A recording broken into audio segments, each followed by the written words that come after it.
Hi guys, it's Kirby. Welcome to my channel. In today's video, we are doing the third installment of the Blend Bunny Cosmetics palette review. We have already done the blends review and the surge review, so now it is the Dollhouse's time to shine.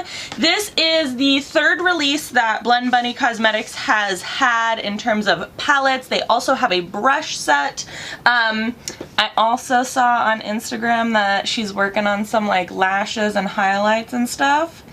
Very excited about that. This is more of a neutrals palette every day. This palette is going to be more for like the everybody type of makeup user rather than the other two.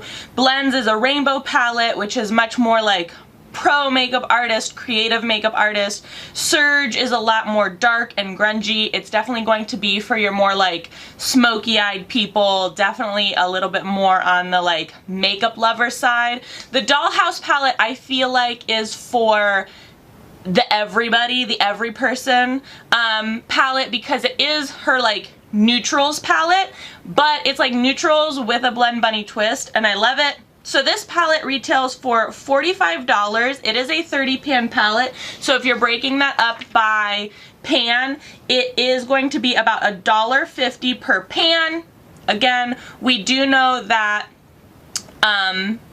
much more goes into palettes than just the eyeshadow themselves, branding, mirrors, things like that. But if you're breaking it up per pan, it's about $1.50 per pan, $45, which is great. This palette has a mirror, which is amazing, and that's why I say this is probably going to be more for like the everyday makeup user, because it is more of a neutrals palette and it has a mirror, which makes it even better for traveling.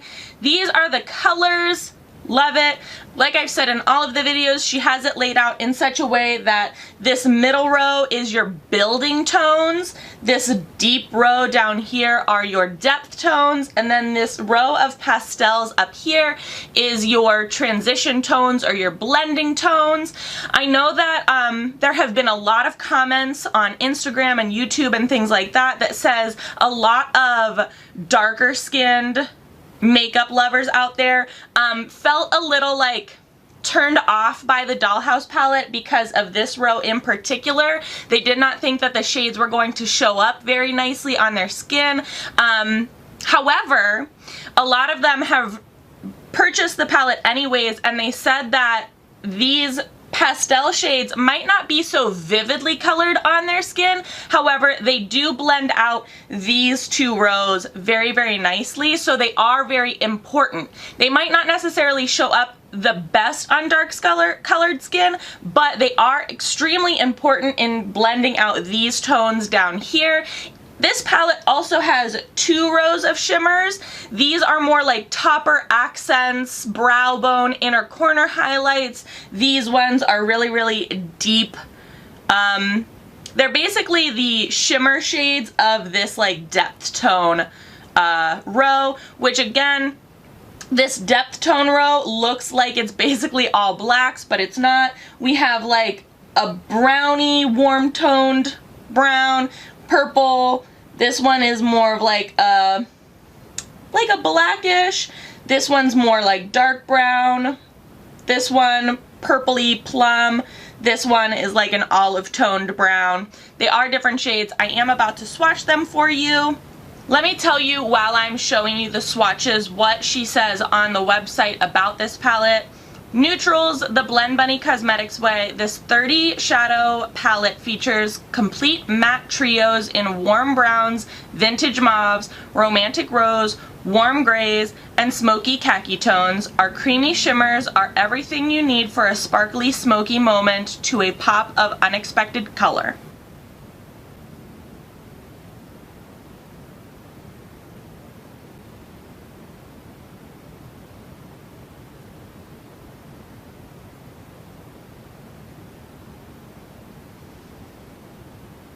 So here are all the swatches of the Dollhouse palette. Can we talk about these like really dark shimmer colors? They swatched beautifully. Also this dark like grainy shimmer, it's called Harley Quinn. die for. What I love about this neutrals palette, honestly, is that it's like a modern day neutrals. I know she said it's neutrals with a Blend Bunny twist, but it's a modern day neutrals to show everyone that neutrals can also have a bit of color. It doesn't just have to be brown or like nude toned or anything like that. Like, you can definitely do a nice neutral in a bit of color, a touch of color. It doesn't have to be bland. Let's put it that way. It doesn't have to be bland. So now we're going to do a look with the palette like I did with the blends and the Surge. This one's going to be, again, a little bit more like everyday, a little bit more low-key. Since I am wearing like red tones today, orange tones today with my little coffee shirt and this like burnt sienna sweater, I think I'm going to stick in this row right here to create a little something something. I do have my foundation and my eyebrows on already, so we're good to go. I am going to prep my eyes with a little bit of my white e.l.f. camo concealer. That was a lot. And what I think we're going to do is we're going to start with this orange shade. It's called Plastic. It's in the Buildings tone row. Also, call me crazy, but I love that her eyeshadows have names.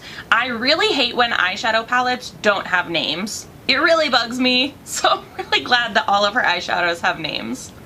And all I'm going to do with this Plastic orange color is put it like in/above my crease.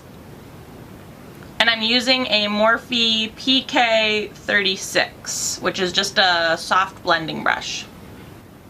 Then I'm going to take Undress, which is the like transition shade to Plastic, on a Wet n Wild crease brush. This one's really, really fluffy for some reason. It's really like fanned out. And I'm just going to blend that up towards my brow bone. Then I'm going to take the depth tone, which is Fasten, on a Morphe E17, and I'm just going to kind of put this in the outer corner.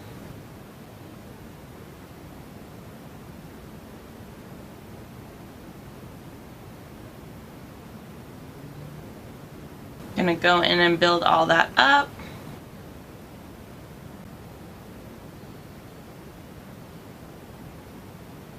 I think I'm going to pack a little bit more of Fasten on the outer corner with a shader brush.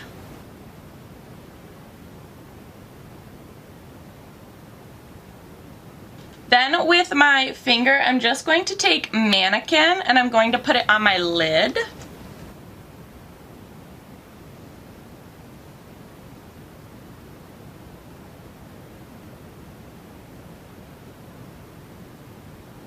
And I think that's where we're going to stop with this eye. So what I'm going to do is go and finish the other eye in my face off camera so that we can come back for the lower lash line. Alright guys, finish the face, finish this eye. Let's come back to finish the lower lash line and a little bit of highlight. So what I'm going to do is just take this really deep color Fasten and just buff that on my lower lash line. Then I'm going to take Plastic, which is the orange color. I'm going to buff that out. Then I'm going to do my waterline with a NYX liner pencil. I'm going to add a little bit of inner corner and brow bone highlight, and I'm going to use the shade Lace from the palette. It is like a pure white shimmer. I added it on the inner corner, and I might have added it a little heavy because I did not realize that it was going to be like as bright as the sun. So when you're applying it, use sparingly. A little liner, mascara, and lashes, and we're done.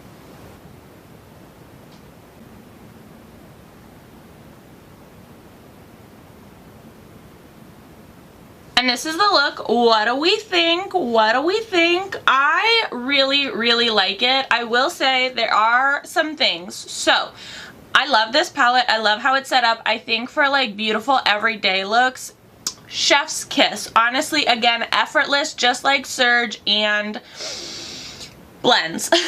What I will say is that I used this row right here, so I can't speak to any of the other shades because I only used one column. Columns. I only used one column. I kind of wish that instead of this being a brown, I wish it was like a deep burnt orange rather than a brown. It still created a lovely look, blended out very nicely. I just think that like I would have preferred an orange. Personal preference. It's not my palette. I'm always gonna have something to nitpick about a palette that isn't mine. Not that I've created any palettes, but if I did. The shimmers, chef's kiss. The formula, amazing. This lace as an inner corner highlight, oh my gosh, you can see me coming. It's like headlights. The deep shimmers swatched beautifully, and this one went, no, I used this one. This light shimmer went beautifully on the lid. Again, you can see it for miles. This created a very lovely like fall look. Love that it has a mirror. Again, this is $45. I will link it down in the description box below along with everything else that I used on my face. So if you are interested, you can check it out on your own time. What do you guys think about Blend Bunny Cosmetics? This is the last palette review until they release another one, maybe. What do you think? Do you like them? Do you not like them? Have you tried them? Have you not tried them? Let's start a conversation down in the comment section below. I personally love all of my Blend Bunny Cosmetics palettes, and I know that they'll probably become some of the ones like my go-to grabs, just like my Glam Light ones have become like my go-to grabs. I think we should be supporting more independent brands because the quality, people. I think, to me, there are certain independent brands out there, like Blend Bunny Cosmetics, that just care more than some of like the bigger name brands. I don't know if that's true of all name brands. I'm not trying to say that. I'm just saying there are, and I'm not saying that all independent brands care more. I think that there are definitely some independent brands who have passion about their products, about their quality, about everything, and it shows, and I think we should be supporting them. Yes? Yes? If you know of any other independent brands that I might not know of, that I might not have tried yet, please let me know down in the comment section below. Always looking for a good recommendation. If you enjoyed this video or found it helpful, give it a big old thumbs up. As always, please be sure to subscribe and hit the little notification bell. I would hate for you to miss out on any more videos. Thanks so much for watching, guys.